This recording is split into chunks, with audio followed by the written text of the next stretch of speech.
దేవుని వాక్యాన్ని జాగ్రత్తగా వినాలని మనవి చేస్తూ చెప్పబడుతున్నటువంటి మరి అంశము జాగ్రత్తగా రాసుకోవాలన్నటువంటిది మనవి చేస్తూ రాసుకోవాలి రెండు తీసుకొని మరి రాసుకొని ఇది కొనసాగాలన్నటువంటిది మనవి చేస్తూ చెప్పబడుతున్నటువంటి అంశ భాగము ఆరాధన సందర్భంగా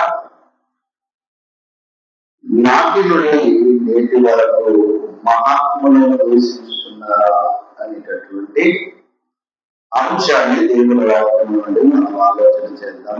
జాగ్రత్తగా బోధిస్తుండగా వినాలన్నటువంటిది గ్రహించి ఆత్మీయ స్థితిని పెంపొందించుకోవడం విశ్వాస జీవితంలో మరి బ్రతకాలన్నటువంటిది తెలియపరుస్తూ దేవుని వాక్యాన్ని జాగ్రత్తగా ఆలోచన చేయగలిగితే ప్రేమైనటువంటి దేవుని వాక్యారా నాటి నుండి అనగా ఇశ్రాయేలీయుల దేవుడు ఇశ్రాయేలీయులకు ఇచ్చినటువంటి ధర్మశాస్త్రము ఇచ్చినటువంటి సీనాయి కొండ మీద ఇచ్చినటువంటి కాలం నుండి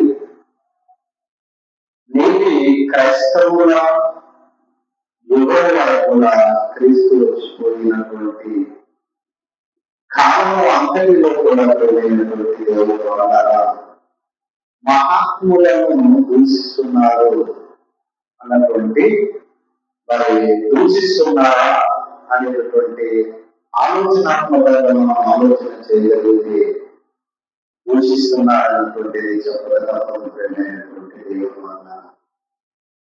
ఎందుకంటే మానవుడు నాటి నుండి నేటి వరకు కూడా ఒకనాడు దేవుడిచ్చిన వాక్యము తెలిసిన వారైనప్పటికీ కూడా తెలుసుకుంటున్నటువంటి వారైనప్పటికీ కూడా మరి ధర్మశాస్త్రాన్ని దేవుడిచ్చిన వాళ్ళకు కట్టుబాటులను నేర్పించడానికి దేవుడిచ్చినప్పటికీ కూడా వాళ్ళు సాక్షాత్తు మోసే మాట ప్రవక్తైనటువంటి వారి నాయకుడైనటువంటి మోసే మాట కూడా వాళ్ళు వినలేదు అని మనం దేవుడు వాక్యంలో చూడగలం. ఆయన సుమారుగా ఇశ్రాయేలీయులను దేవుడిస్తానన్నటువంటి వాగ్దానంతో కూడిన దేశానికి నడిపిస్తున్నప్పుడు మరి ఆ ప్రజలు మరి మోసే మాటను కూడా వాళ్ళు వినలేదు, లెక్క చేయలేదు అని మనం దేవుడు వాక్యంలో చూడగలుగుతున్నాం. కనుక వాళ్ళు వినకపోగా ప్రవక్తైనటువంటి నాయకుడైనటువంటి మోసే గారి మాట వినకపోగా మరి మోసే మీదకి తిరుగుబాటు చేశారు. ఏం చేశారు, ఏమో చేశారు అని మనం ఆలోచన చేయగలుగుతున్నటువంటి వాళ్ళ ఎందుకు మమ్మల్ని ఎర్రనిములు చావటానికి తీసుకొచ్చావా మోసెస్ మమ్మల్ని ఎందుకు తీసుకొచ్చావు అరణ్యానికి, ఎందుకు మమ్మల్ని పగబెట్టావు, ఎందుకు మమ్మల్ని ఇలా చేస్తున్నావు అన్నటువంటి విధంగా పెరిగినటువంటి దేవుని వల్ల ఆనాడు మోసే మీదకి తిరుగుబాటు చేయడంతో పాటు మోసే గారిని దూషిస్తున్నారు. అసలు ఏమొచ్చింది నీకు మమ్మల్ని ఇలా ఆకలి దప్పులతో నడిపిస్తున్నావు, నీకు ఏమొచ్చింది, నువ్వు ఎందుకు మమ్మల్ని ఇలా చేస్తున్నావు, మమ్మల్ని చంపడానికి తీసుకొచ్చావా, అక్కడ ఐగుప్తులో మేము అక్కడ గడిచిన బాగుండు మమ్మల్ని ఎన్నో తీసుకొచ్చి ఇక్కడ చంపేస్తున్నావు, అసలు నువ్వు ఎంత క్రూరమైన వ్యక్తిలో మాకు అర్థం కావటం లేదని మోసే గారు తమ నాయకుడైనటువంటి మోసే గారి మీద ఎదురుదారి దిగడంతో పాటు ఆయనను దూషిస్తున్నారు. అంటే మహాత్ములను దూషించే వారు ఉన్నారా అంటే నాటి నుండి నేటి వరకు కూడా ఉన్నారు, సమాజంలో ఉంటూనే ఉన్నారు. వాళ్ళు సమాజంలో ఉంటూనే ఉన్నారు. కొందరు అందరు కాదు, కొందరు మంచి తెలియదు మనిషి గురించి చెడు తెలుగు నోటుకు వచ్చిందల్లా విన్నదంట, ఏదేదో విన్నదంట కూడా మాట్లాడని. అంటే ఎవరి మీద మాట్లాడుతున్నారు, మహాత్ముల మీద కామెంట్ చేస్తున్నారు. మోసే గారు ఎవరు? మహాత్ముడు అండి, దేవుడు ఎదుర్కొన్న ప్రవక్త అండి. దేవుడు దేవుడు ఎన్నుకున్న ప్రవక్త అయినటువంటి మోషే గారు నాయకుడుగా ఇశ్రాయేలులో దేవుడు మోషేని ఏమన్నాడు తెలుసా? వీళ్ళు మెచ్చుకుంటే ఎంత, మెచ్చుకోకపోతే ఎంత, నా ఇల్లు అంతటిలో మోషే నమ్మకమైన వాడని మోషేకి సాక్ష్యం ఉంది. నా ఇల్లు అంతటిలో నమ్మకమైన వాడు నాకు నా సేవకుడైన మోషే అని దేవుడు చెప్తే, వీళ్ళు అంటారు అసలు మోషే క్రూరమైన వ్యక్తి, మోషే చాలా కఠినమైన వాడు, మోషేని మరి ద్వేషించారు ప్రేమైన వాళ్ళ. అంటే లోకములో ఉన్నటువంటి మాటలు దేవుని మాటలకు పొత్తుండదు ప్రేమైన వాళ్ళ. ఎప్పటికీ కూడా పొత్తుంటారు. లోకము దయ్యం పట్టినది, లోకము దయ్యముతో ఆలోచన చేసేదిగా లోకమంటుంది ప్రేమైనటువంటి దేవుడు రావాల. అందుకే మహాత్ములను దూషించి ఈ దేశంలో మహాత్ములని చెప్పుకున్నటువంటి వారు కూడా అంబేద్కర్ కానివ్వండి, ఒక మహాత్మా గాంధీ కానివ్వండి, అలాగే మరి రాజేంద్ర ప్రసాద్ కానివ్వండి, వీళ్ళందరినీ కూడా సుభాష్ చంద్రబోస్ కానివ్వండి, వీళ్ళందరినీ ఏమంటారు మన దేశంలో? మహాత్ములని మహాత్మా గాంధీకి మాత్రమే చెప్పుకున్నప్పుడు కూడా వీళ్ళలో ప్రత్యేకించినటువంటి పురుషులని చెప్తారు, మహాత్ములని చెప్తారు మన దేశంలో. అలాంటి వారికి ఎక్కడైనా చిన్న వాళ్ళకి అవమానం, వాళ్ళ స్థాయిని తగ్గించే విధంగా ఎవరైనా నోటితో మాట్లాడినా, ఎవరైనా ఒకవేళ వారి స్థాయిని తగ్గించే విధంగా, మళ్ళీ తూర్పుగోదావరి జిల్లాలో ఒక ప్రాంతంలో కొన్ని నెలల కిందట అంబేద్కర్ గారి నగరంలో చెప్పిన పండుగ చేసినప్పుడు దళితులందరూ కూడా ఎన్నో మరి ఆ యొక్క ధర్మం చేశారు. ఎవరు చేశారు తెలుసా? మహాత్ముడు ఆయన స్థాయిని, ఆయన ఖ్యాతిని ఎక్కడ కూడా తగ్గించితే మేము సహించమన్నట్లుగా ప్రేమగా వాళ్ళ ధర్మం చేశారు. కనుక ఒక మహాత్మా గాంధీని ఎవరు కించపరిచినా మరి అలా కించపరిచిన వారిని విషయంలో ఎన్నో కేసులు, ఎన్నో మరి ధర్మలు రాష్ట్రలోకాన్ని చేస్తున్నారు సమాజంలో. వీరు మహాత్ములు కదా, వీళ్ళని గొప్ప వారిని, దేశానికి స్వతంత్రం తెచ్చిన వారిని, వీళ్ళని అంటే మరి బాధపడతారని కాదు సెంటిమెంట్ గా బాధపడుతున్నటువంటి మానవులు మళ్ళీ దేవుని సేవకులు అంటుంటే ఎవరికి సీముని ఎక్కడలేదు. వీళ్ళు మహాత్ములు అనుకుంటారు, లోకపండుగ మహాత్ములే, దేవుని ప్రకారంగా మహాత్ములు దేవుని సేవకులు. అందుకే లోకపరంగా వీళ్ళు మరి మహాత్ములు అయితే దేశపరంగా, మరి దేవుని వాక్య ప్రకారంగా దేవుని భక్తులైనటువంటి వాళ్ళ మహాత్ములు అంటే వీళ్ళు మహాత్ములు, దేవుడు ఎన్నుకొనిన వారు, దేవుడు పంపిన వాళ్ళు, దేవుని ఖ్యాతిని సమాజంలో చాటడానికి నిలబడిన వారు, సమస్తమును కూడా దేవుని కొరకు వేయపరుస్తూ బ్రతుకుతున్నవారు. వీళ్ళు మరి ఇలాంటి వారిని ఎవరు ఎలా మాట్లాడుతున్నారో, ఏం మాట్లాడుతున్నారో, ఏం చేస్తున్నారో లోకంలో అర్థం కావటం లేదు. కనుక చూద్దాం ఒకసారి పేతురు రాసినటువంటి రెండో పత్రిక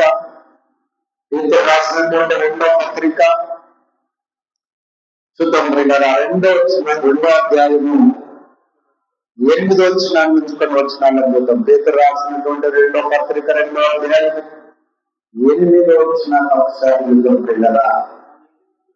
ఆ నీతిమంతుడు వారి మధ్య కాపురం ఉండి తాను చూసిన వాటిని బట్టి, వినిన దాన్ని బట్టి వారు అక్రమమైన క్రియల విషయములో దినదినము నీతి గల తన మనసును నొప్పించుకొనుచు వచ్చేను.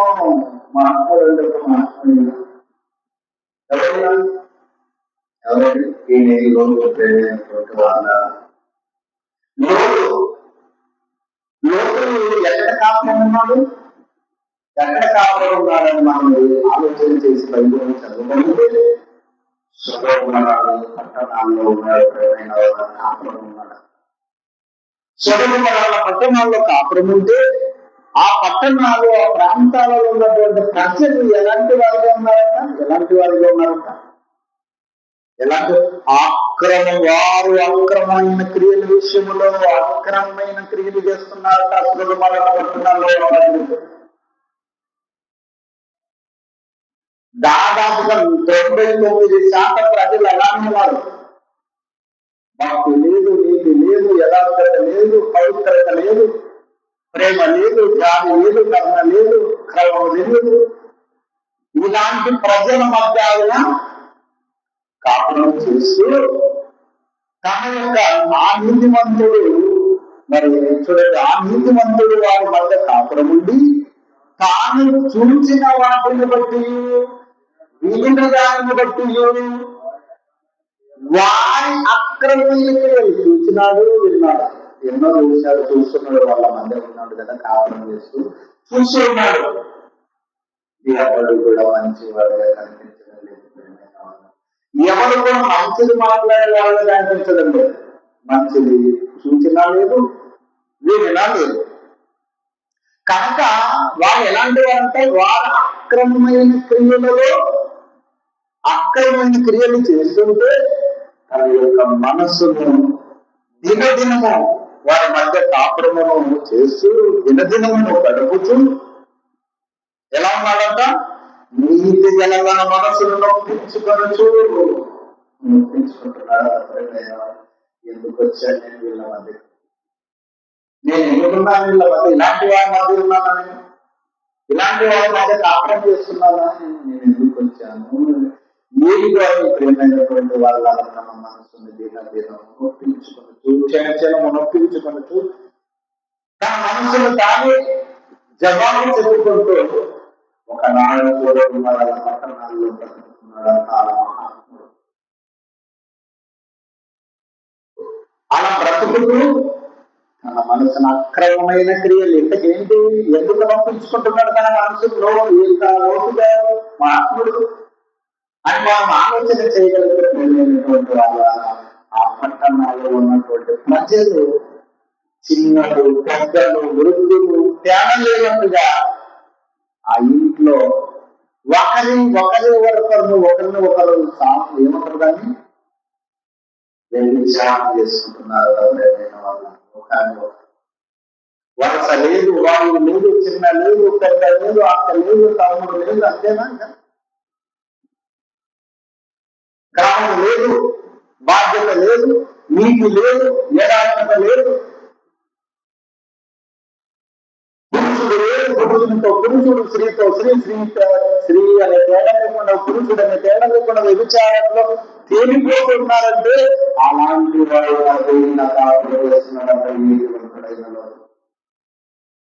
కాపురం చేస్తూ తన యొక్క నీతి గల మనసును నొప్పించుకునొచ్చు, దినము మూలుగుచు ఎందుకు వచ్చాను అనే మందికి, నేను ఎందుకు ఉన్నాను వీళ్ళ మధ్య, నేను పాపము చేశాను అన్నటువంటి తనకు తానే జవాబు చెప్పుకుంటూ, తనకు తానే మరి ధైర్యపరుచుకుంటూ, తనకు తానే పరిష్కారాన్ని వెతుకుతూ వాళ్ళ మధ్య గడుపుతున్నాడు. అంత పరిమైనటువంటి అలాంటి మనుషులు ఉన్నటువంటి ఈ రోజున్న మనుషులు మంచులంతా ఆరాధు. అందుకన్నా యేసుప్రభువు అన్నాడు, పరిశుద్ధ ఆత్మదేవుడు చెప్పాడు, నోవాహు జల ప్రళయమప్పుడు ఎలా లేదు జనులు ఎవరు, నోవాహు జల ప్రళయమప్పుడు ఎలా ఉన్నారు మనుషులు?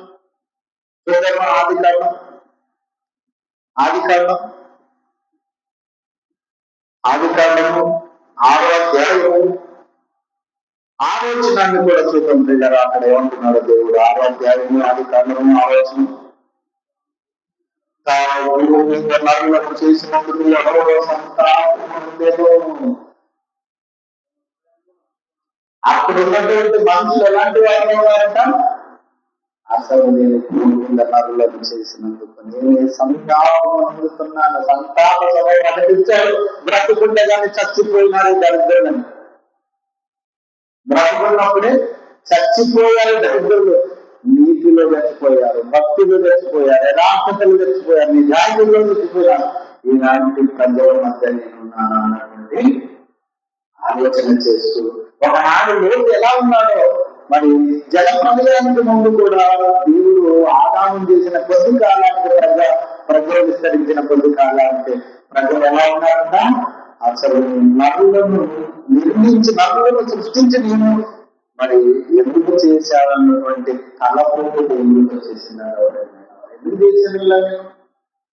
ఎందుకు చేశాను? తాను భూమి మీద నరులను చేసినందుకు యెహోవా సంతాపం నుండి తన హృదయమును నొచ్చుకున్నాడు. అక్కడ దినదినము నొచ్చుకుంటున్నాడు. ఇక్కడ దేవుడు ఆకలి ముందే నొచ్చుకున్నాడు. నొచ్చుకోవడం ఎవరు నొచ్చుకోయినా అలా నొచ్చుకొని బ్రతుకుతున్నాడు. ఒకనాడు దేవుడు నొచ్చుకొని ఏం చేశాడు?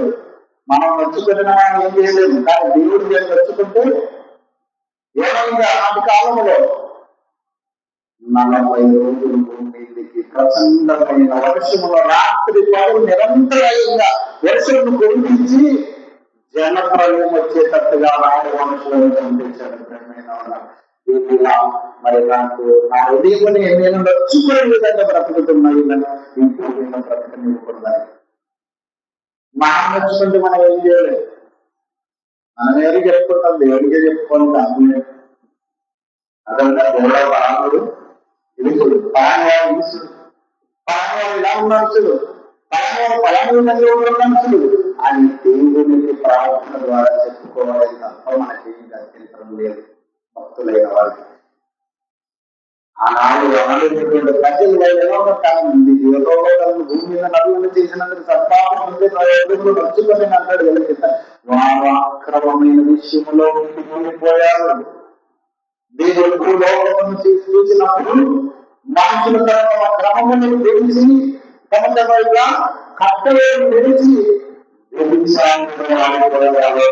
జలప్రలయానికి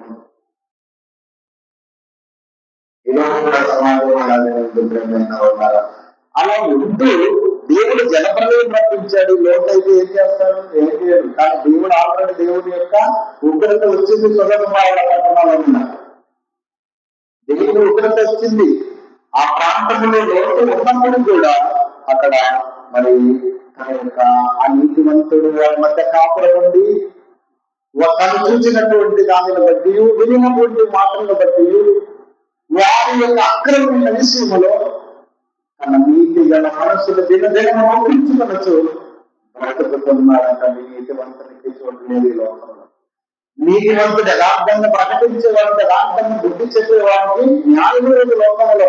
అన్యాయం, అక్రమం అంత కూడా లోకం. మోసం, అన్యాయం, తగాదాలు, నీతి లేదు, నిజాయితీ లేదు, పద్ధతి లేదు.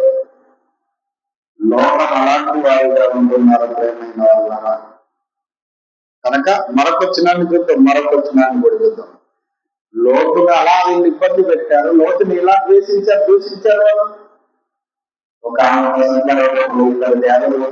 మన పట్టణాల నాశనం చేయడానికి దేవుడు పంపిన దూతలు పంపితే ఆ దూతలు మరి ఎప్పుడు వెలుగుతూ వస్తూ ఉండగా ఆ ఊరు గమనించారు. అప్పటికే లోక అక్కడ గమనించుకుంటున్నారు.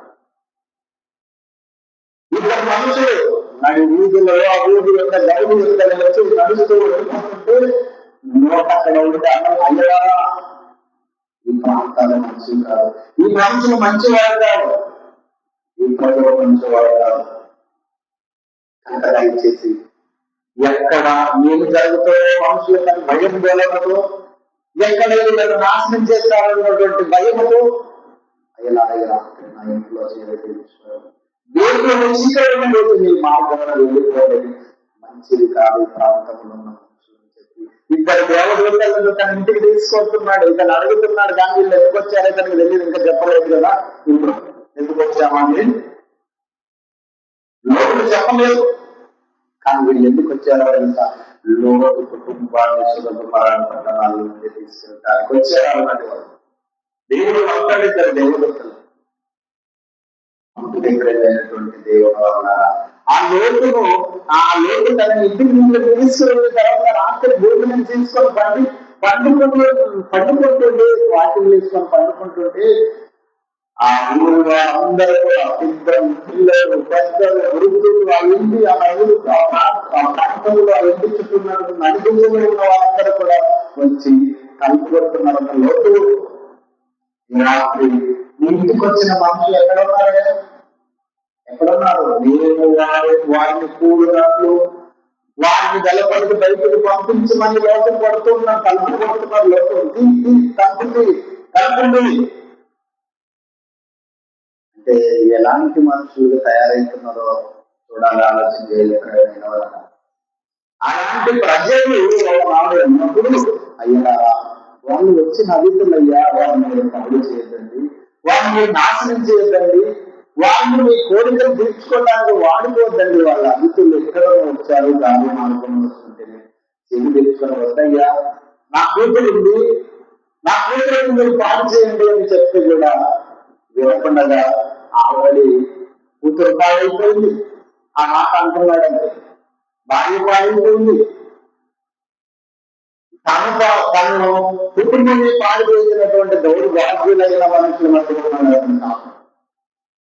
తన మనసులో కూడా నొప్పించుకుంటూ బ్రతుకుతున్న నీతివంతునికి చివరికి దేవతలు కూడా ఎవరని కామాత్ములు వాళ్ళు అలాంటి ప్రజల మధ్య నీతివంతుడిగా ఉన్నాడంటండి. అసలు నీతివంతుడిగా అతడెక్క నీతిస్తాడు. ఒకడు ప్రశ్నించాడు, తన కూతురు పాడు చేయమని చెప్పి కూడా ఎలా నీతివంతుడు అవుతాడంటే అవుతాడు. మరి అది నీకు అర్థం కాదు. దేవుడు వాక్యం తెలిసిన వారికి అర్థమవుతుంది. మన దేవుడు నీతివంతుడని కూతురు పత్రికలో కూతురు గారు పంట విధానంలో రాస్తున్నాడంటే ఆయన పాపి అనుకుంటున్నారా? అర్థమవుతుందా ప్రశ్న? కనుక మనం ఆలోచన చేయగలిగితే ప్రేమైనటువంటి వాళ్ళ ఉద్దేశపూర్వకంగా ఏది కూడా చేయనటువంటి మహా నీతివంతుడు. తన మనసులో ఉద్దేశపరంగా ఏది చేయడు. తన కుటుంబం పాడైపోయినప్పుడు కూడా దేవుడికి మొరపెట్టుకుంటూ బతికాడు తప్ప ఎవరి మీద కోపం తీర్చుకోలేదు, ఎవరిని కూడా నాశనం చేయలేదు. అతను దేవుడికి మొరపెట్టుకున్నాడు, తండ్రి ఇలాంటి వారి మధ్య నేనున్నాను, నన్ను కాపాడు, నా కుటుంబాన్ని కాపాడు, మా బ్రతుకులను కాపాడని దేవుడికి మొరపెట్టుకుంటున్నాడు. కానీ ఎవరికి జన్మ దేవుడికి మొరపెట్టుకుంటున్నాడు కదా, వాళ్ళు ఏం చేస్తాడు అనుకుంటున్నాడు. లోకంలో వాళ్ళు ఆల్రెడీ సొగదు మరాల పట్టణాల మొర దేవుడికి వచ్చి కనపడేటట్టు దేవతలు లోకం తీసుకురావాలనుకుంటున్నారు. ఏం జరిగిందప్పుడు? ఆ ఇంట్లో వాళ్ళకి పాడైపడ్డాడు, మొక్కాడు, అయ్యలా పాడు చేయొద్దని తలుపులు పగలెట్టుకొని లోపలికి వస్తుంటే దేవుడు వారి కన్నులకు చీకటి కనిపించి ఆదికాండ 19వ అధ్యాయం అంతట్లో మనకి ఇది సందర్భం ఉంటుంది. తలుపులు పగలగొట్టి ప్రజలు లోపలికి వెళ్ళాలనుకున్నప్పుడు వాళ్ళ కళ్ళకు మొగ్గును కలిగించి లోటు కొట్టులను భార్యను దేవదూతను మీరు ఈ పట్టణాన్ని విడిచి వెనక్కి తిరిగి వెళ్ళకుండా వెళ్ళిపోండి అని భయంకరమైన స్టేట్మెంట్ వాళ్ళకి చెప్పి పంపించాల్సిన పరిస్థితి ఎందుకు వచ్చింది? ఈ సోదరులు పట్టణాన్ని కొనిపించి నాశనం చేసినాడు. ఈ నాశనానికి గల కారణం తెలుసా? వీళ్ళు చేసిన పాపంకి నాశనం భయంకరమైన దుర్గతి సొదరు పట్టణాలకు ప్రాప్తించింది. ఆ దేశంలో న్యాయవాదులు మలుచినటువంటి విధంగా దేవుడు పూర్తి చేసినాడు. సొదరు పట్టణాలు ప్రజల అస్థి పంజరాలు కూడా పూర్తయిపోయాయి. అంత ఉగ్రమైన కోపంతో దేవుడు అల్లన్నాలను నాశనం చేశాడు. దేవుడికి దేవుడు చూసి ఎవ్వరు పెడతాడు, ఎవ్వరిని కూడా దేవుడు పెడతాడు. పాపం పండిపోతే ఆకు, చెట్టు పండిపోతే ఆకు ఎలా రాలిపోతుందో పాపం పండిపోతే నీకు కూడా అది జరుగుతుంది అన్నటువంటిది మనం ఆలోచన చేయాలి. ప్రేమైనటువంటి వారు, అది దేశమైనా మనిషి అయినా కుటుంబమైనా ఎవరైనా సరే వారి పాపం పండిపోతే ఒకనాడు రాలిపోతాడు. ఎలా రాలిపోయిన దేవుడు తెలుసు, మనిషి తెలుసు, తెలియకపోవచ్చు. కనుక అలాగే చూడండి, మత్తయి గారు రాసినటువంటి సువార్తలో యేసుక్రీస్తు వారిని మరో మహాత్ములు ఏం చేస్తున్నారో లోకం, మహాత్ములను ఏం చేస్తుందో లోకంలో ఉన్న మహాత్ముల గురించి నేను చెప్పడం లేదు. మన దేశ మహాత్ములు బైబిల్లో దేవుడు చెప్పిన మహాత్ముల గురించి చెప్తున్నాను.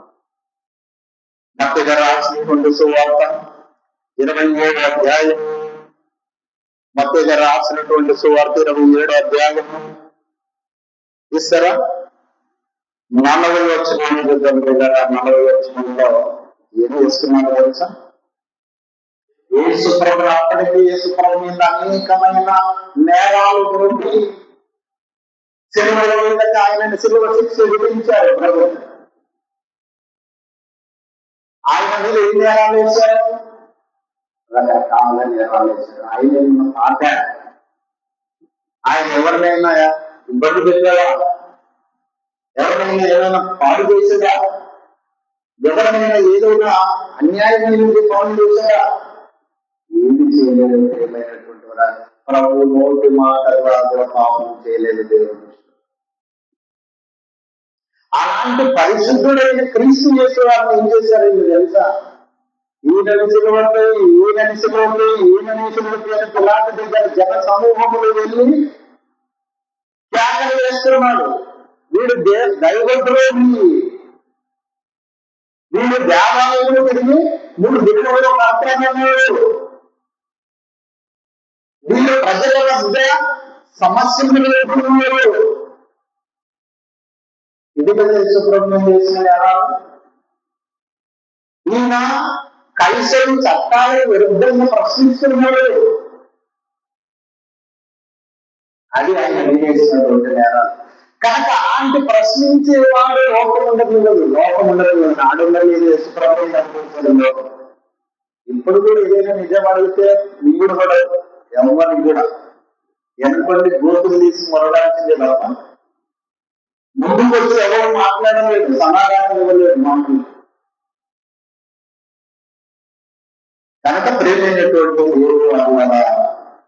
ఇలాంటి ప్రజలుగా మానవులు ఆ రోజు నుంచి మారిపోయి ఆయన మీద ఆల్రెడీ పిలాతు అన్నాడు, నేను ఇతని కొనబొబ్బలు పెట్టి విడుదల చేయాలనుకున్నాను, మీ అభిప్రాయం ఏంటంటే లేదు లేదు లేదు వీరిని సినిమాని మేకులు పెట్టి చంపేయండి అన్నాను. తర్వాత ఏమన్నారు? పచ్చ పండుగ నడ్డు పెట్టుకుని విడుదల చేయాలని ఉద్దేశిస్తున్నాను. పచ్చ పండుగ మనిషిని శిక్షిస్తే మనకు మనుషులు విడుదల చేయాలి, మనకు ఆనవాయితీ లేదు. మరి ఆ ప్రకారంగా యేసుని నేను విడుదల చేయాలనుకుంటున్నాను. మళ్ళీ ఏంటి మీ అభిప్రాయాలు ప్రజలకు మరి ఆ కోట నుంచి ఆయన ప్రకటించినప్పుడు ఏమన్నారు? లేదు లేదు లేదు లేదు, ఒకవేళ విడుదల చూడవస్తే విడుదల చేయండి. ఎవరి లోకానికి ఎలాంటి లోకానికి విడుదల చేస్తే కూడా వీడొద్దు.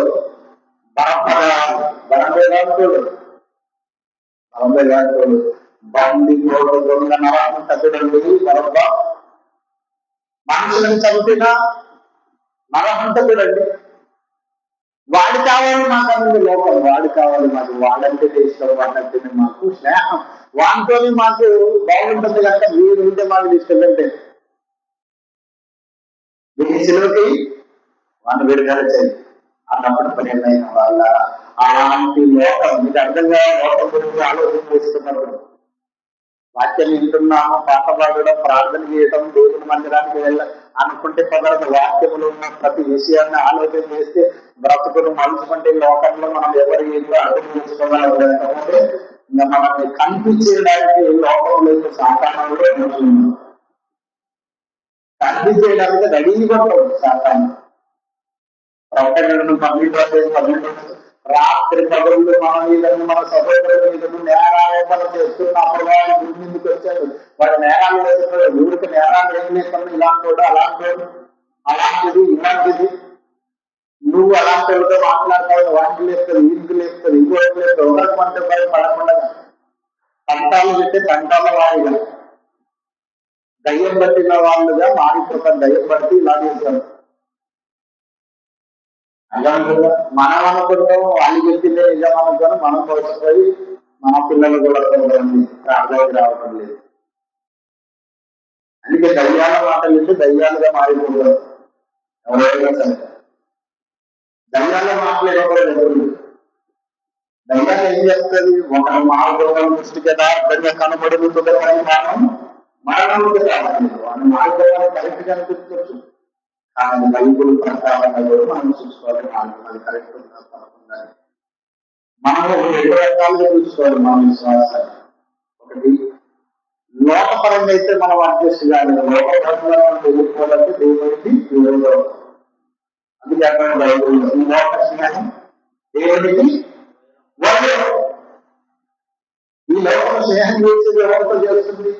మనం చేస్తుంది. బరబ్బలాంటి కావాలి, మంచోడు అవసరం లేదు లోకాన్ని. కానీ బరబ్బని వాళ్ళు విడుదల చేయించుకోవడానికి యేసుని సిలువ చేశారు. సిలువ వేసిన తర్వాత ఈ పుణ్యపురుషుడైన మహాత్ముని యేసుప్రభుని ఏం చేస్తున్నారు? చూడండి 40 వచనంలో మత్తయి రాసినటువంటి సువార్త 27వ అధ్యాయం 10వ వచనంలో, దేవాలయమును పడగొట్టి 3 దినముల్లో కట్టువాడా, నీవు రక్షించుకున్నావు. నీవు దేవుని కుమారుడైతే నిజంగా సిలువ మీద నుండి దిగమని చెప్పి ఆయన దూషించు. ఏం చేశారంట? ఆయన దూషిస్తున్నారట. ముందు దూషించినటువంటి సరిపోక మళ్ళీ సిలువ మీద మేకలు కొట్టి ఆయన భయంకరమైనటువంటి బాధకు గురవుతున్నప్పుడు కూడా వీళ్ళు ఎలా దూషిస్తున్నారో, దేవాలయమును పడగొట్టి 3 దినముల్లో కట్టువాడా, ఏమన్నాడు? దేవాలయమును పడగొట్టి 3 దినముల్లో కట్టువాడా, నిన్ను నీవే రక్షించుకున్నాము. నీవు దేవుని కుమారుడవైతే సిలువ మీద నుండి దిగమని చెప్పి ఆయన దూషించుతూ అవమానించుతూ వాళ్ళే సంతోషపడుతూ వాళ్ళే ఆనందపడుతూ సహకారపడుతూ దూషించాలన్న వల్ల ఎవరైనా దూషిస్తున్నారో తెలిసి వీళ్ళకి తెలియడం లేదు. తెలిసినా కూడా కొంతమంది దూషిస్తారండి. తెలియని వాడు దూషించాడంటే అర్థం ఉంది. అర్థమవుతుందా? ఏం తెలియని వాడు అన్ని తెలిసినా దూషిస్తుంటాడు ఒకడొకడు. వానికి ఏంటంటే వానికి ఏదో కన్నా వరకు మండుతుంటది. మన ఎదుగుదలను, మన బ్రతుకు, మన జీవితము, మన స్థితిగతులు దైవం కట్టింటది ఇక్కడ ముందు. కనుక అలాంటి వారు ప్రేమైనటువంటి వాళ్ళ యేసుప్రభుల వారిని మరణ దేశంలో మరణ పరిస్థితుల్లో ఉంటూ ఉండగా కూడా దూషించారు.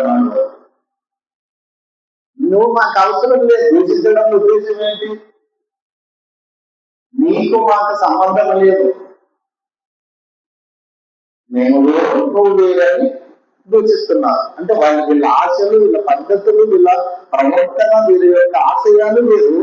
దేవుని కుమారులు మహాత్ముల యొక్క ఉద్దేశాలు, ఆలోచనలు, మనసు వేరు. ఈ రెండే కొట్టుపడాలి. ఎన్ని జరిగినా కొట్టుకున్నాం. వీటికి విరోధమే. కనపడైనటువంటి దేవుని వాళ్ళరా, అలాంటి పరిస్థితుల్లో యేసు ప్రభుని దూషించారు. మరొక వ్యక్తిని కూడా చదువుకొని దూషించుకుందాం. యోగ గ్రంథం 2వ అధ్యాయము. ఇంకెవరు దూషిస్తారో చూడండి. మహాత్ములను దూషించారంటే ఏదో వాళ్ళు దూషిస్తున్నారని మనం ఏదో చేసుకోవాల్సిన అవసరం లేదు. ఏదో మనం ఇంకో రకంగా బాధపడాల్సిన అవసరం లేదు. చూడండి, యోగ గ్రంథం 2వ అధ్యాయము 9వ వచనంలో ఎవరు దూషిస్తున్నారు? అతని భార్య నుంచి దగ్గరికి భార్య వచ్చింది. భార్య వచ్చి అతని భార్య అతని దగ్గరకు వచ్చి, నీవు దేవుని దూషించి మరణంకము.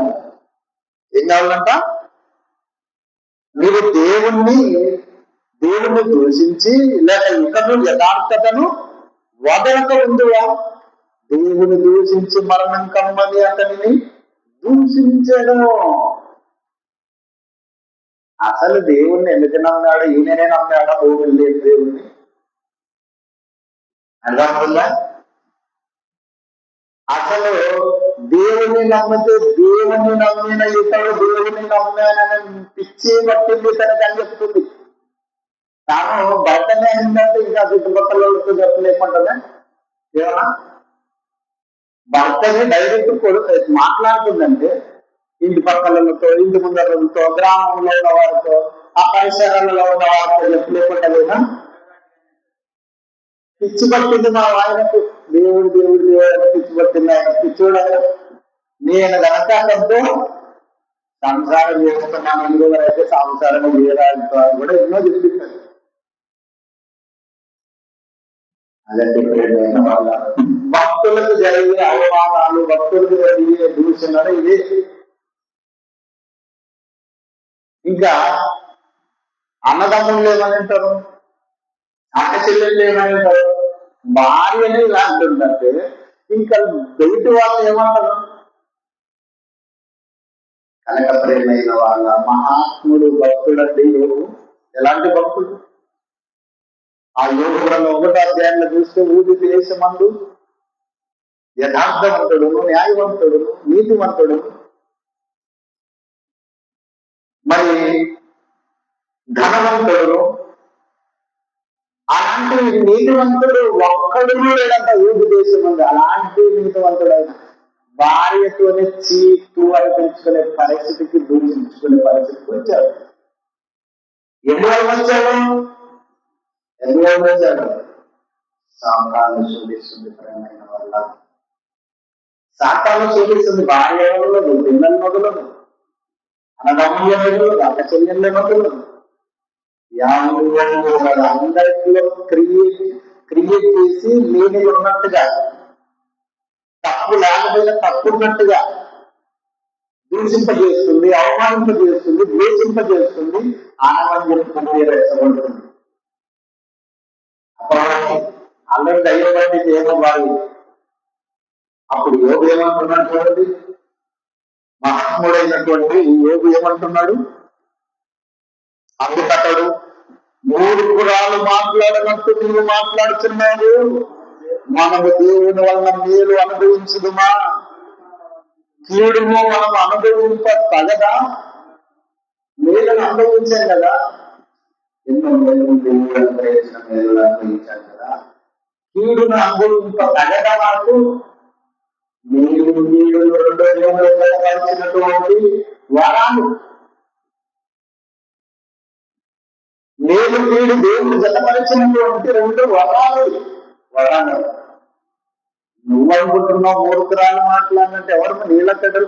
అసలు నువ్వు మాట్లాడే మాటేది దేవుడికి రావచ్చు అలాంటి మాటలు. ఆయన వాళ్ళ తన భార్యను హెచ్చరించినట్టుగా, తప్పు దిద్దినట్టుగా, సరి చేసినట్టుగా దేవుడి వాక్యంలో చూడగలుగుతున్నాం. విగ్రహపరంగా ఎవరైనా ఎన్నో ఏమంటారు, బాగా దూషించిన ఎవరిని అని ఇచ్చిన పిచ్చి పిచ్చి అదన్నమాట. అంటే మనకు అర్థం కాదు ఇతను ఎందుకు పడుతున్నాడు, నేను భక్తుడు అండి, నేను భక్తుడు. భార్య అంత స్థితిలో విశ్వాసంలో లేదు. ఆయన భౌతిక స్త్రీలకుంటే బలహీనత ఏంటో తెలుసా, వాళ్ళకి ఎప్పుడైనా ఇంట్లో అన్ని సమృద్ధిగా తెచ్చే బట్టి ఆనందిస్తారు. ఎప్పుడైతే ఇంట్లో ఆర్థిక ఇబ్బందులు ఒక్కసారి చుట్టుముట్టితే ఇంట్లో ఉన్న సమస్యలను వీటికి చెప్తారు. అది ఎవరి భార్య అయినా, ఏ స్త్రీ అయినా చెప్పాలనుకుంటున్నారు. కాకుండా మీరు ఎప్పుడో చెప్తున్నారు, అర్థం కాకుండా చెప్తున్నారు. స్త్రీకి ఉండే బలం ఉంటుంది. భర్తనే ద్వేషించింది, భర్తని ద్వేషించి దేవుడిని దూషించి మనం ఇంకా దేవుడు అంటున్నాం. మన పిల్లలు దేవుడు చేసిన దేవుడు ఉంటే మన ఆస్తులు ఏమైపోతాయి, మన పశు సంపద ఏమైంది, గాలి సంపద ఏమైంది, ఎద్దు సంపద ఏమైంది, వంటలు ఏమైంది, పొలాలు ఏమైనాయి, సమస్తమును కూడా, ఎడ్లు ఏమైనాయి, గొర్రెలు ఏమైనాయి, ఆవుల మందలు ఏమైనాయి, ఇంకా పిచ్చోడం మీకు కుష్టి రోగం వచ్చి కన్నా గుండు గొరిగించుకొని గూడులో కూర్చొని చిల్లర గీకులు కూడా ఇంకా దేవుడు అంటారు. పిచ్చి వేసిందనుకు కనపడమైనటువంటి దేవుని దూషణలు చేయవచ్చు అంటే అది ఆమెకు మంచిదేనా? ఆమెకు మంచిది కాదు. ప్రేమైన వల్ల ఒకనాడు యేసు ప్రభుని దూషించింది లోకం, ఒకనాడు లోకులు దూషించింది లోకం, ఒకనాడు సాక్షాత్ దేవుని ఎరుగామని దెబ్బలు తట్టుకుంటున్న ఇశ్రాయేలు మోసం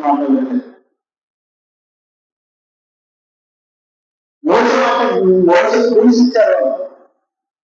అంటే దూషిస్తే భక్తి సన్నగిలిపోతుందనేది కూడా సాతాను ఎత్తుగడది. తెలుసా, ఒక మాటలు చెప్పాలంటే సాతాను ఎత్తుగడది.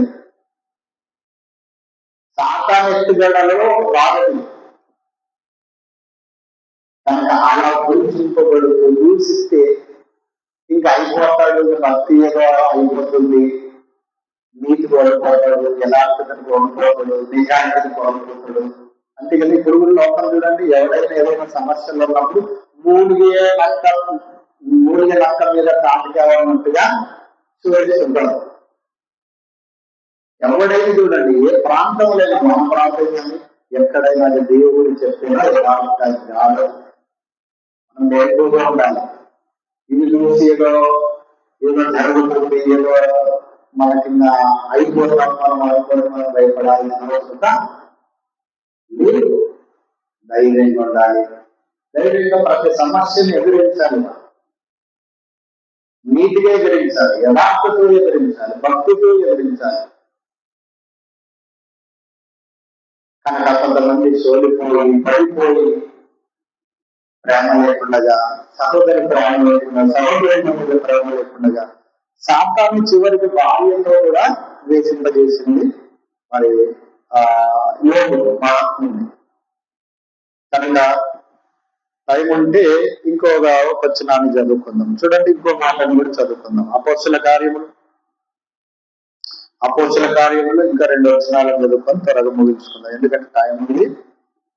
అపోస్తల కార్యములు 18వ అధ్యాయము రాసుకో, వచనాలు చెప్తున్నప్పుడు రాసుకొని మరొకసారి బైబిల్ ముందు పెట్టుకొని చదువుకోవాలి. ఈ లోకంలో నీతిని, యథార్థతని సమాజంలో చాటాలంటే రాసుకొని ఖచ్చితంగా దేవుడు వాక్యమును తెలుసుకొని ధైర్యమును నిర్భయమైన మనసుతో మనం ఉండగలగాలంటే దేవుడు వాక్యం మనకు తెలుసు.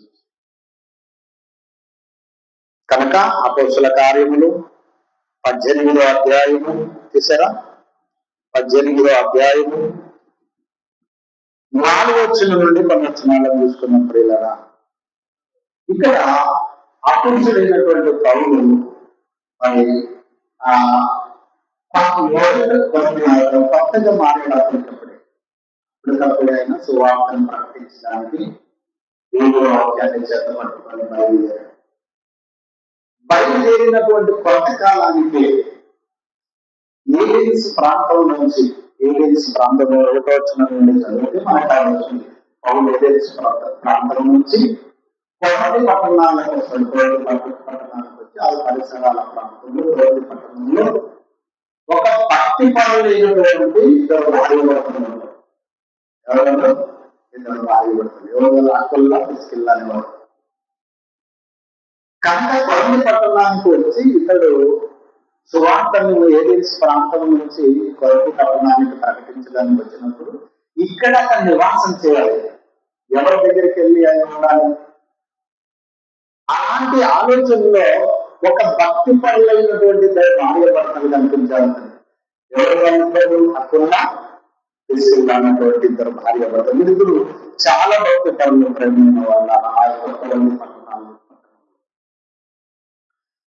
వారి మధ్యకు వెళ్ళి 4వ వచనాన్ని చదువుకుంటే వారి మధ్యకు వెళ్ళి కొంతకాలం వారితో పాటు ఉంటూ ఆ కొరంది పట్టణాలలో సువార్తను ప్రకటిస్తూ మరి వారి ఇంట్లో 2 మాత్రమే సంఘంగా ఉన్నారు. సంఘంలో ఉన్నారు, వాళ్ళు ఊరితో భక్తి పనులకు ఎలా ఐడెంటిఫై చేయాలంటే వాళ్ళు సంఘంలో ఉన్నారు. అప్పటికే 2 భార్యభర్తల కుటుంబమే ప్రార్థన సంఘం. అప్పుల్లో తీసుకెళ్ళని వారి ఇంటిలో సంఘంలో వెళ్ళారు, వారి మధ్య వాళ్ళ కుటుంబంలో వెళ్ళారు. వీరికి ఏం చెప్తున్నాడంటే వీళ్ళతో మనం సేవ చేస్తూ పెడతాను. వీళ్ళు కూడా మరి వృత్తికి డేటలు పుట్టేవాళ్ళు కాదు. వృత్తి అప్పుల్లో తీసుకున్న వృత్తి, పైన వృత్తి, డేటలు పుట్టుకునే వృత్తి. ఈవెన్ దేవుడి ఎందుకు భయభక్తులు కలిగిన వారు 3 వీళ్ళిద్దరు ఉన్నారు. వీళ్ళతో పాటు ఇద్దరు వెళ్ళాడు. వెళ్ళిన తర్వాత యేసు ప్రభుని మాకు యెహోవానే దేవుడు, యెహోవానే రక్షకుడు, యెహోవానే మాకు విమోచకుడు, యెహోవానే సర్వ సంపూర్ణత మాకు అనుగ్రహించేవాడు కానీ యేసు ప్రభు ఎవరో మాకు తెలియదు అన్నట్టుగా ఉన్నారు. అక్కడికి అపోస్తల బోధ ఒకవేళ అందిందో లేదో మనకైతే తెలియదు కానీ మరి అప్పటికి యేసు ఒప్పుకోవడం లేదంటే అప్పుడు యేసు గురించి విన్నారు అపోస్తలుల ద్వారా ఏదో రకంగా వాళ్ళకి వినబడింది.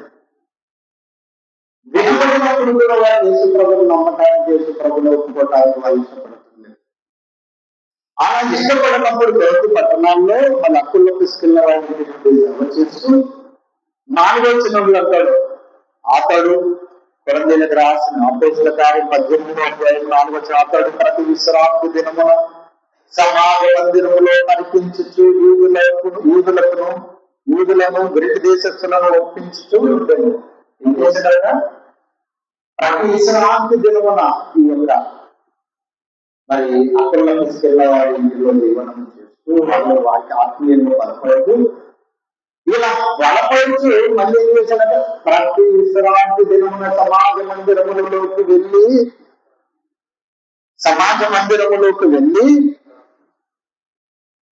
తర్కించుచు యూదులను గ్రీకు దేశస్థులను ఒప్పించుచు ఉన్నాడంట. తర్కించడం అంటే ఒప్పించడం ఏంటి? ఒక విషయం పట్ల వాళ్ళు అర్థం చేసుకున్న కోణం అడిగి అంటే తర్కించి ఒకరికొకరు తర్కించుకొని నువ్వు వాళ్ళు ఇతను వాళ్ళకి చెప్పడం వాస్తవం ఇలా తర్కించుకొని ఏం చేశాడంట? యూదులను గ్రీకు దేశస్థులను ఒప్పించాడంటే దేవుడు వాక్యాన్ని చేత పట్టుకుని ఒప్పించాడంట. వాక్యం వాక్యం చెప్పాడో ఒప్పించాడన్న తర్కించి ఒప్పించాడు. ఏ విషయాన్నైనా ప్రతి విషయం వెనక మైనస్ ఉంటుంది, ప్లస్ ఉంటుంది. గాలిలో గంగగాడు చెప్పిన విషయాలన్నీ కూడా వాడు గాలి చెప్పినంత మాత్రం నిజాలు కాదు, దాన్ని కల్పించాలి ఖచ్చితంగా. అలాగే ఇప్పుడు దేవుడి గురించి పౌలు గారు ప్రతి విశ్రాంతి దినమున సమాజ మందిరంలోకి వెళ్ళి మరి కల్పించుచు ఒప్పించుచు యూదులను గ్రీకు దేశస్థులను ఒప్పించుచూ వచ్చాడట. ఇప్పుడు దేని గురించి ఒప్పించాడు? పైన దేని గురించి ఒప్పించాడు చూద్దాం. దేని గురించి ఒప్పించాడంటే ఎందుకు చదివాను 5వ వచనం, సీలయు తిమోతియు మసదోనియ నుండి వచ్చినప్పుడు పౌలు వాక్యము బోధించటందు ఆత్రుత గలవాడై యేసు క్రీస్తుని యూదులకు దృఢంగా సాక్ష్యం ఇచ్చాడు. యేసు ఎవరనుకుంటున్నారు? అప్పటికి యేసు ప్రభుని ఏమనుకుంటున్నారు? అక్కడ ఎవరు? యూదులు కానివ్వండి, ఆ ప్రాంతాలలో ఉన్న ఇశ్రాయేలీయులు వడ్ల వాటి కుమారుడు కదా, ఇతని సహోదరులు మనతో లేవా, ఇతని తల్లి పేరు మరియమ్మ కదా, ఇతని తండ్రి పేరు యేసయ్య కదా, మనతో పాటున్నాడు, మనలో కలిసి పుట్టినోడు, మన మధ్య పుట్టినోడు, వీడియోలో చెప్తున్నాడు, నన్ను దేవుడు అభిషేకించుకున్నాడు, దేవుడు నన్ను పంపాడు, దేవుడు ఉద్దేశాన్ని నెరవేర్చడానికి వచ్చాడు, చచ్చిపోతున్నాడు, లేపుతున్నాడు, కొట్టుకున్నాడు, వాడు చేస్తున్నాడు, పక్షి వాడి కలవడు, వాడు అన్ని చేస్తున్నాడు. ఇతడు అసలు ఇతనికి క్రియ నెరవేర్చాడు అనేది ఒక ప్రశ్న. ఇన్ని గొప్పలు ఎలా చేయగలుగుతున్నాయని ప్రశ్న వాళ్ళకు తెలుగుతూనే ఉంది. కానీ అయితే యేసుని క్రీస్తును ఒప్పుకుంటలేదు. యేసు అయితే రక్షకుడు అని చెప్పుకుంటున్నాడు. అందరు రక్షకులే, పోలీసులు రక్షకుడే, అందరూ రక్షకులు అంటే కదా మన భాషలో. ఇందులో రక్షకుడు అని చెప్పుకుంటున్నాడు. అంతేగాని ఈ క్రియలు ఎలా వచ్చాయి, ఎన్ని పనులు ఎలా చేస్తున్నాడు అని ఒక డౌట్ ఉంది వాళ్ళకి. ఉన్నప్పుడు కూడా వాళ్ళకి సరైన మగ మాటలు చెప్పాలంటే సరైన వ్యక్తి కాటలేదు. పౌలు వచ్చిన వాళ్ళకి అర్థం చేయించడానికి పౌలు వచ్చి ఏం చేశాడు? యేసు అనుకుంటున్నారు, యేసే క్రీస్తుని యూదులకు దృఢంగా అంటే గట్టిగా లేఖనాధారంతో బోధించి ఒప్పించి కల్పించి ఒప్పించి దేవుడు వాక్యంలో నిలబెట్టిన వారంటే ఇలా చేస్తుంటే కొంతమంది జాబు చెప్పారు అని అంటే ఏమో అర్థం కాదు. ఆనందం ఇవ్వబోతున్నారు. కింద కొందరు ఏం చేస్తున్నారంట, పౌలు దేవుడు వాక్యం చెప్పడానికి ప్రయాసపడుతుంటే వాళ్ళకి దృఢంగా సాక్ష్యం ఇచ్చి బోధించి ఒప్పిస్తుంటే 6వ వచనం, వారు ఎదురాడి దూషిస్తున్నారంట. వాళ్ళు ఎగరాడుతున్నారు. ఎగరాడి ఏం చేస్తున్నారు? పనులు కూడా దూషిస్తున్నారు. దూషించినప్పుడు అతడు తన వస్త్రములను చుట్టుకొని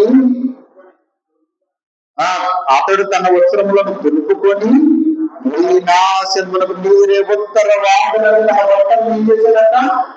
ఇలా దుర్మించారట. అంటే నాశనానికి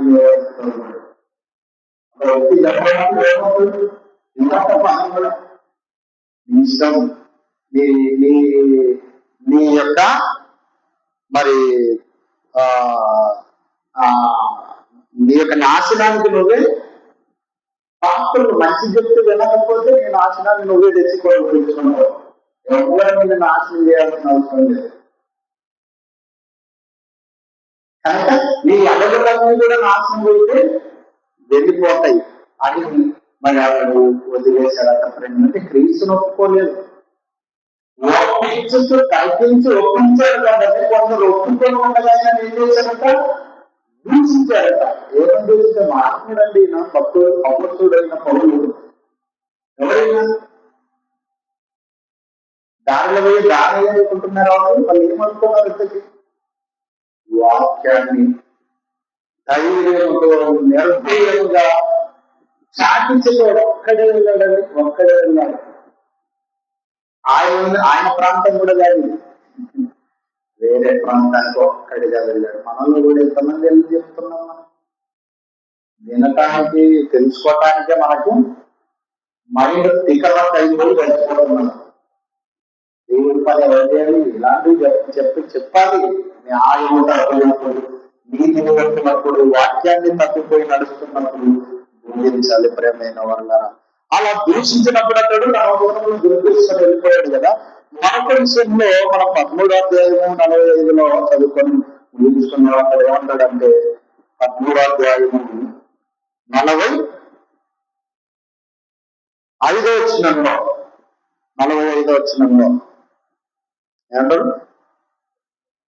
మరొకటి చెప్తున్నాడు. మరొకటి వెళ్ళి చెప్తుంటే ఏం చేశారంట? యూదులు 45వ వచనం, అదే అపోస్తల కార్యం 13వ అధ్యాయం 41. యూదులు జన సమూహములను చూచి వాత్సరముతో ఎందుకొని దూషించుచు పౌలు చెప్పిన వాటికి అర్థము చెప్తున్నారు. కొంతమంది అర్థంగా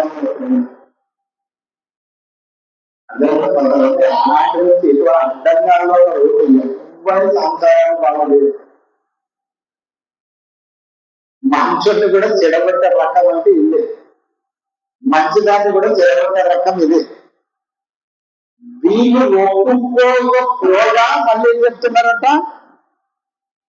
జన సమూహములు, యూదులు జన సమూహములను చూచి చాలా మంది వచ్చేస్తున్నారు. పౌలు వాక్యం ప్రకటి చాలా మంది మారు మనసు పొందుతున్నారు. బ్యాప్టిజం తీసుకుంటున్నారు. దేవుళ్ళలోకి వచ్చేస్తున్నారు. సంఘాల్లోకి వచ్చేస్తున్నారు. దేవుని నాయకులు మీరు చూసి కొందరికి ఏమనుకుంటున్నారట? మాత్సర్యంతో నిండుకొనిన వారై దూషించు. అరే పౌలు ఏం చెప్తున్నావు ప్రజలకు? ఏం చెప్తున్నావు? నీ మాట ప్రజల్ని ఏం చేస్తున్నావు అని పౌలు చెప్తున్న వాటికి అడ్డం. అంటే ఈ ప్రజల మధ్యలోకి వెళ్లకుండా అడ్డం. అడ్డం అంటే ఏంటి? ఏదో ఒకటి మాట్లాడడం అంటే కదా, దూషించడం, వ్యక్తిగత విమర్శలు చేయడం, రకరకాల వచ్చింది వాడటం. కనుక అలా దూషిస్తూ ఏం చేశారంట? దూషించి పౌలు చెప్పిన వాటికి అర్థము చెబుతూ అప్పుడు పౌలు బర్నబా ధైర్యముగా కనిరి దేవుని వాక్యం మొదట మీకు వచ్చుట ఆవశ్యకమే, ఆయనను మీరు దాన్ని త్రోసి వేసిన మీరే నిత్య జీవమునకు అపార్థులుగా ఎంచుకొనిచున్నారు గనక ఇదిగో ఆలోచనలు వెళ్తున్నాం. మీకు ఇంకా ప్రయోజనం లేదో చెప్తే మీకు ఏమేమో చెప్పుకున్నా, ప్రయాసపడి చెప్పుకున్నా మా ప్రయాసం అంతా చేసుకుంటున్నారు. కానీ మీకు చెప్పే బాధ అక్కడ చెప్తే వాళ్ళైనా మాట్లాడరు, కానీ మీరైతే మారరు అన్నట్లుగా ప్రేమైన వాళ్ళ వెళ్ళిపోయారు. బర్నబా ఇతడు కూడా మళ్ళీ బర్నబా కూడా మరి చాలా భక్తిపడు. ఇతడు మారిన తర్వాత విశేషమైనటువంటి ఆస్తి గలవాడు మహమ్మద్. ఒకరికి పౌరులు ప్రసంగికుడిగా సువార్త ప్రకటింపజేయడానికి ప్రధానమైన ప్రోత్సాహకుడు, ఆత్మీయుడు, వీళ్ళు అనేక ప్రాంతాలకు దేవుని వాక్యాన్ని ప్రకటించడానికి వెళ్ళిపోతుంటే మరి దూషించేవాడు దూషిస్తున్న ఈ లోపలరా ఇల్లు కూర్చోరా లేకపోయినటువంటి వాళ్ళ దేవుని వాక్యాన్ని బోధిస్తుంది. ఈ ప్రాంతంలో ద్వేషిస్తే మరొక ప్రాంతంలోనైనా ఈ ఇంట్లో ద్వేషిస్తే ఇంకో వ్యక్తి కన్నా, ఇంట్లో ఇంకో ఇళ్ళైనా ఇంకో వ్యక్తి ద్వేషిస్తే ఇంకో వ్యక్తికైనా నిరంతరమైన దేవుని వాక్యాన్ని ప్రకటించడానికి ప్రయత్నిస్తున్నారు. కనుక మా ఆత్మలను ద్వేషించే వారు ఉన్నారా? ఇప్పుడు కూడా ఉన్నారా? ఉన్నారని చెప్పగల పద్ధతిమైన వాళ్ళ నాటి నుండి నీటి వరకు నా గురించి చెప్పటం లేదు. నన్ను కూడా దూషిస్తున్నప్పుడు కూడా నా గురించి నేను చెప్పటం లేదు. అంటే మనకు మాన్యువల్ ఏంటో అర్థం కావాలి, హిస్టరీ ఏంటో అర్థం కావాలి, చరిత్ర ఏంటో అర్థం కావాలి. రకరకాలుగా ముందుకొచ్చిన వాళ్ళని ఏదో చెప్పుకుంటున్నాం. దాని గురించి మనం ఆలోచించడం లేదు. ఒక మాటలు చెప్పాలని పనికిరాని ముసలమ్మ చెట్లు, పనికిరాని మాటలు. అది ఎంత మాత్రము క్షేమకరమైనది కాదు. అలాంటివి ఎందుకు చెప్పండి, ఎందుకు ఆలోచించాలి చెప్పండి. కనుక ప్రేమైనటువంటి దేవుని వాళ్ళ వాక్యాన్ని గ్రహిద్దాం, వాక్యంలో ఉన్నటువంటి విషయాన్ని గ్రహిద్దాం, భక్తుల జీవితాలను తెలుసుకుందాం, మహాత్ముల జీవితాలను తెలుసుకుందాం. మనం కూడా దేవుడిచ్చిన ఆవిష్కారం గురించి దేవుని ఉద్దేశాలను నెరవేర్చడానికి నీతి న్యాయాలు దేవుని వాక్యం ద్వారా తెలియపరచు దేవుని మాటలు ఇంతటితో ముగిస్తూ ఉన్నాను.